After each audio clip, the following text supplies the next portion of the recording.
पत्थर की कीमत। एक बार एक बच्चे ने अपने पिता से सवाल पूछा कि पापा, मेरी जिंदगी की क्या वैल्यू है। उसके पिता ने कहा, अगर तुम सचमुच अपने जिंदगी की कीमत जानना चाहते हो तो मैं तुम्हें एक अनोखा काला पत्थर दूंगा। कल उस पत्थर को बाजार ले जाओ और अगर कोई तुमसे उस पत्थर की कीमत पूछे तो कुछ मत कहना, बस अपने हाथ की 2 उंगलियां उठा देना। अगले ही दिन लड़का बाजार गया और कुछ देर तक वैसे ही बैठा रहा। कुछ देर बाद एक बूढ़ी औरत आई और उस पत्थर की कीमत पूछने लगी। बच्चा बिल्कुल चुप रहा और उसने कुछ नहीं कहा, बस अपने हाथ की 2 उंगलियां ऊपर उठा दी। यह देखकर बूढ़ी औरत बोली, 200 रुपए ठीक है, मैं तुमसे यह पत्थर खरीद लूंगी। बच्चा ये देखकर एकदम हैरान रह गया कि इस पत्थर की कीमत 200 रुपए है। वह तुरंत अपने पिता के पास गया और बोला, पापा, मुझे बाजार में एक बूढ़ी औरत मिली जो मुझे इस पत्थर के बदले 200 रुपए देने को तैयार थी।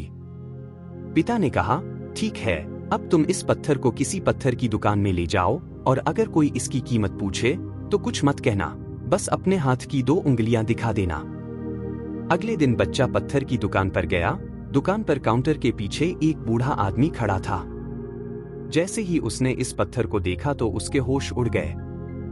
वह काउंटर से बाहर आया और बच्चे के हाथ से पत्थर ले लिया और कहा, मैं पूरी जिंदगी इस पत्थर को ढूंढता रहा हूं। तुम्हें ये पत्थर कहां से मिला और इस पत्थर की कीमत क्या है।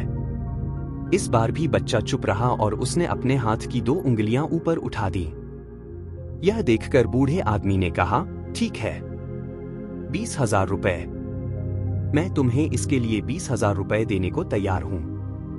प्लीज मुझे ये पत्थर दे दो।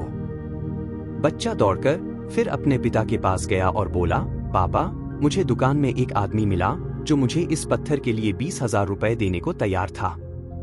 फिर उसके पिता ने कहा, अब मैं तुम्हें एक आखिरी जगह म्यूजियम भेज रहा हूं, लेकिन अगर वहां भी कोई तुमसे इस पत्थर की कीमत पूछे तो कुछ मत कहना, बस अपने हाथ की 2 उंगलियां दिखा देना। अगले दिन बच्चा एक म्यूजियम गया जहां एक आदमी की नजर उस बच्चे के हाथ में रखे पत्थर पर पड़ी और फिर उस आदमी ने उस पत्थर की कीमत पूछी। बच्चा चुप रहा, उसने कुछ नहीं कहा, बस अपने हाथ की 2 उंगलियां ऊपर उठा दी।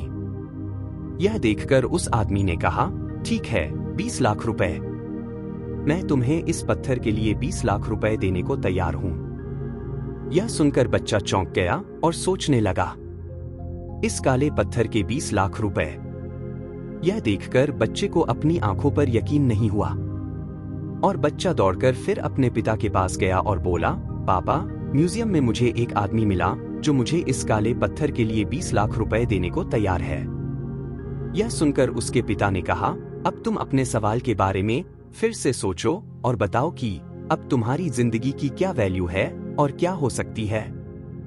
यह इस पर निर्भर करता है कि तुम अपनी वैल्यू किन लोगों से पूछ रहे हो और उन लोगों की नजर में तुम्हारी वैल्यू क्या है। अब तुम खुद तय करो कि तुम्हें 200 रुपए का पत्थर बनना है, 20,000 रुपए का पत्थर बनना है या 20 लाख रुपए का पत्थर बनना है।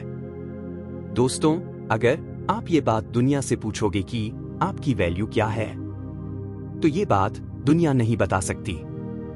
ये सारी बात आपके ऊपर निर्भर करती है कि आप खुद को कितनी इंपॉर्टेंस देते हो और आप किन लोगों से अपनी वैल्यू पूछ रहे हो।